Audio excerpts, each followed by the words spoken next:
Lot में वो मौका मिल जाता है जिस मौके का उसे सुबह से इंतजार था।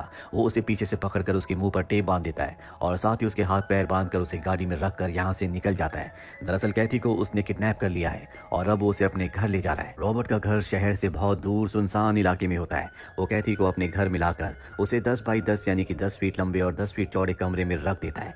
ये कमरा पूरी तरह से साउंड प्रूफ है, साथ ही अगर कोई बाहर से देखे तो उसे पता ही नहीं चलेगा कि यहाँ पर कोई कमरा है। इस कमरे को इसी तरह से बनाया गया था। रॉबर्ट कैथी को वहां पर छोड़कर निकल जाता है। कैथी किसी तरह से अपने मुंह की टेप खोल लेती है। वो देखती है कि ऊपर एक वेंटिलेशन विंडो है जहां से वो चिल्लाना शुरू कर देती है। तभी अंदर रॉबर्ट आ जाता है जिसके हाथ में गन होती है। कैथी ये देखकर डर जाती है। रॉबर्ट कहता है कि अगर मैं तुम्हें मारना चाहता तो कब का मार चुका होता। कैथी उसे पैसे भी ऑफर करती है लेकिन वो साफ साफ मना कर देता है। वो कैथी से उसका नाम पूछता है। वो बोलती है कि मेरा नाम कैथी नॉलैंड है। जो सुनकर रॉबर्ट उदास हो जाता है और वहां से निकल जाता है। जिसके बाद वो टीवी पर न्यूज देखता है जिस न्यूज को देखकर उसे बिल्कुल खुशी नहीं होती। जिसके बाद वो कैथी के बैग से उसके आई कार्ड को निकालता है, उसके नाम को चेक करता है और अब रॉबर्ट को लगता है कि शायद उसने किसी गलत लड़की को किडनैप कर लिया है। वहीं कैथी को दिखाया जाता है जिसके हाथ पीछे बंधे हुए होते हैं। वो उसे खोलने की कोशिश करती है लेकिन खोल नहीं पाती। जिसके बाद किसी तरह से वो अपने हाथों को पीछे से आगे ले आती है और जब रॉबर्ट अंदर उसके लिए लंच लेकर आता है तो वो उसके ऊपर हमला कर देती है और इस कमरे से भाग जाती है। लेकिन बाहर जितने भी कमरे होते हैं सबके दरवाजे बंद है, यानी कि इस घर से निकलना इतना आसान नहीं है। वहां पर लैंडलाइन भी होता है जिससे वो हेल्पलाइन पर कॉल करने की कोशिश कर ही रही होती है कि रॉबर्ट दूर से गोली चलाकर फोन को डिस्ट्रॉय कर देता है। उसे अब समझ में आ चुका है कि वो यहाँ से इतनी आसानी से नहीं निकल सकती। रॉबर्ट अब डाइनिंग टेबल पर बैठ जाता है जहाँ पर उसने कैथी के लिए लंच भी रखा होता है। वो कैथी से कहता है कि आओ और बैठ जाओ। कैथी वहां पर बैठती है। रॉबर्ट के चेहरे पर कोई भी एक्सप्रेशंस नहीं होते। वो सिर्फ कैथी से एक ही बात पूछता है कि तुम्हारा नाम क्या है। कैथी उसे फिर वही जवाब देती है कि मेरा नाम कैथी नॉलैंड है, जो सुनकर रॉबर्ट को बिल्कुल भी अच्छा नहीं लगता और अब उसे गुस्सा भी आने लगता है। इसीलिए कैथी के ऊपर हमला करने जाता है लेकिन कैथी उसी के ऊपर हमला कर देती है। ये दोनों एक दूसरे से लड़ी रहे होते हैं कि तभी रॉबर्ट के घर की डोरबेल बजती है। दरअसल अब उसके घर पर काम करने वाली लेडी बाहर खड़ी है।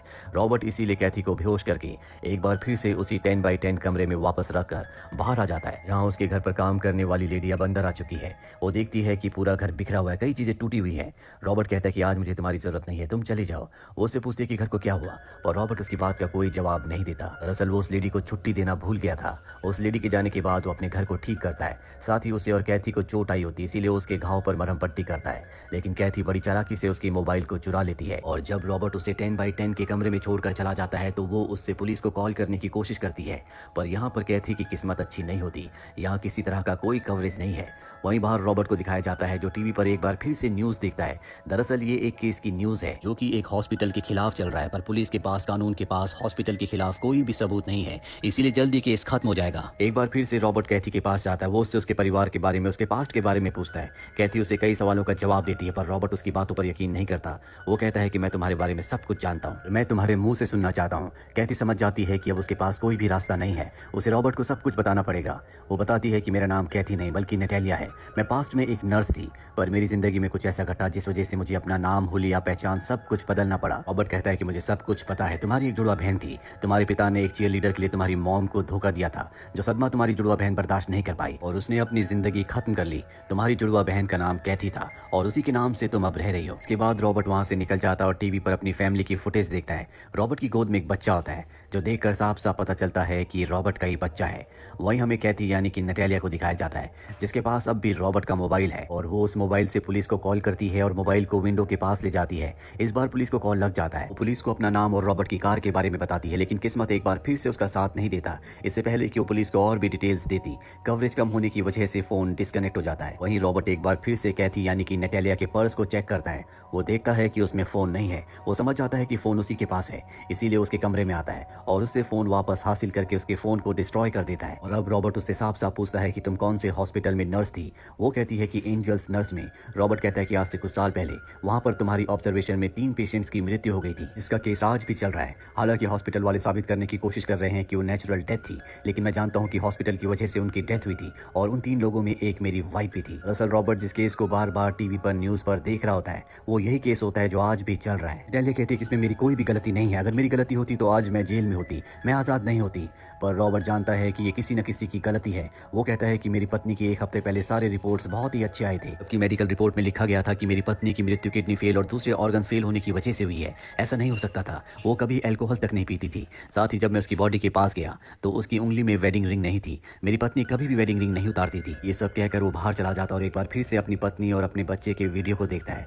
अब वो अपना आपा खो बैठता है। वो वापस अंदर आता है और वो नटालिया को कहता है कि अगर तुमने सच नहीं बताया तो मैं तुम्हें मार दूंगा। मैं अगर जिंदा रहना है तो तुम्हें सच बताना होगा।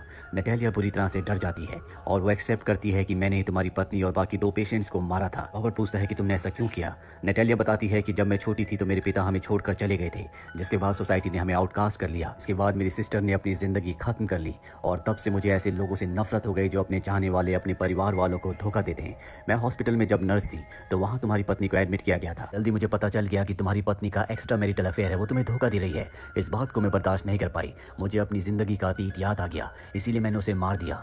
दूसरे पेशेंट जिसको मैंने मारा उसकी 2 पत्नियां थी, ये भी मुझे गलत लगा। तीसरी पेशेंट जिसे मैंने मारा था वो दरअसल पुलिस को झूठ बोलती थी कि उसने जो अपने पति से एलिमनी ली है उसके लिए वो उसे टॉर्चर करता है, और इसी तरह से मैंने 3 पेशेंट्स को मार दिया, पर मेरे खिलाफ कुछ भी साबित नहीं हो पाया, इसीलिए मुझे जेल नहीं हुई।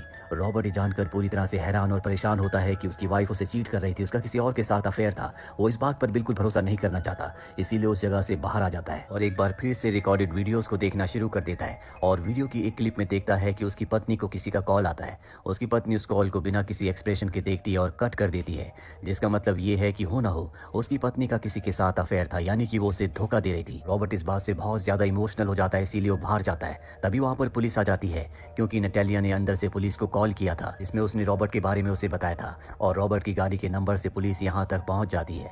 पर रॉबर्ट पर शक होने के बावजूद वो रॉबर्ट को गिरफ्तार नहीं कर पाती, क्योंकि रॉबर्ट के आसपास कोई भी ऐसा सबूत नहीं होता कि उसी ने नटालिया को किडनैप किया है। वहीं नटालिया को दिखाया जाता है जो कमरे के अंदर होती है। वो देखती है कि नीचे एक टाइल थोड़ा सा लूज है, वो किसी तरह से उस टाइल को निकालती है। और अब रॉबर्ट एक बार फिर से उसके पास आता और कहता है कि भले ही मेरी वाइफ मुझे धोखा दे रही थी, लेकिन तुम्हें कोई हक नहीं था कि तुम 3 लोगों की जान लो। तुम्हें अपने आप को पुलिस के हवाले करना होगा। नटाली कहती है कि मैं अब पुलिस के हवाले अपने आप को नहीं करूंगी, मेरा नाम कैथी है और मेरी जिंदगी खुशहाल है। और तभी उसने जो टाइल निकाली होती है उससे वो रॉबर्ट के ऊपर हमला कर देती है, उसे जख्मी करके वहां से बाहर निकल जाती है। रॉबर्ट भी उसका पीछा करता है, इन दोनों के बीच में हाथापाई होती है और अब नटालिया के हाथ में उसकी गन लग जाती है। और तभी रॉबर्ट की जो मेड उसके घर में काम करने वाली लेडी होती है, रॉबर्ट की बेटी के साथ घर वापस आ जाती है और नटालिया रॉबर्ट की मेड को गोली मार देती है, जिससे उसकी मृत्यु हो जाती है। साथ ही वो रॉबर्ट की बेटी को गन पॉइंट पर ले लेती है। रॉबर्ट से कहती है कि तुम्हारी पत्नी ने तुम्हें धोखा दिया था, इसीलिए तुम्हारी असली बेटी नहीं है। पर रॉबर्ट को इस बात से कोई फर्क नहीं पड़ता, वो अपनी बेटी से बहुत प्यार करता है। नटाली रॉबर्ट से कहती है कि मुझे तुम्हें और तुम्हारी बेटी को मारना होगा, तभी मैं बच सकती हूँ। रॉबर्ट कहता है कि इससे भी कुछ नहीं होगा,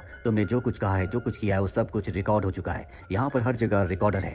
ये सुनकर वो घबरा जाती है। इस बात का फायदा उठाकर रॉबर्ट की बेटी उसके हाथ पर काट कर वहां से भाग जाती है। रॉबर्ट को भी मौका मिल जाता है और नटाली के ऊपर हमला करके उसे बेहोश कर देता है। और जैसे ही वो कुछ आगे जाता है, नटाली एक बार फिर से खड़ी हो जाती है, इसीलिए उसे उसके कंधे पर शूट करना पड़ता है। इसके बाद वो अपनी बेटी के पास जाता है। वो अपनी बेटी को और साथ ही उस पेन ड्राइव को जिसमें सब कुछ रिकॉर्ड है उसे लेकर अपने गराज में जाता है। और इससे पहले कि वो यहाँ से निकलता, नटाली एक बार फिर से वहां पर आ जाती है, जिसके पास गन भी है। वो उस गन से उसे शूट करती है, पर उसकी किस्मत अच्छी होती है कि गन में गोलियां नहीं होती और एक बार फिर से रॉबर्ट और नटाली के बीच में हाथापाई होना शुरू हो जाती है। मौके का फायदा उठाकर रॉबर्ट की बेटी यहाँ से भाग जाती है और तभी यहाँ नटाली को दिखाया जाता है जिसने रॉबर्ट को पूरी तरह से ओवरपावर कर दिया है। पर इससे पहले कि वो उसे मारती, रॉबर्ट बड़ी चालाकी से गराज के दरवाजे को शटर को नीचे डाउन कर देता है, जिससे नटाली उसमें दबकर बेहोश हो जाती है। इसके बाद रॉबर्ट की बेटी भी घर से बाहर आ जाती है। दरअसल वो पुलिस को कॉल करने के लिए गई थी और अपने पिता के गले लग जाती है। अब यहाँ पर पुलिस भी आ चुकी है और रॉबर्ट के पास नटाली के खिलाफ सारे सबूत हैं कि उसी ने हॉस्पिटल में 3 लोगों को मारा था, जिससे उसे अब सजा होगी। इसी के साथ ही फिल्म ये कहानी यहीं पर खत्म हो जाती है। उम्मीद करते हैं कि ये कहानी आपको पसंद आई हो।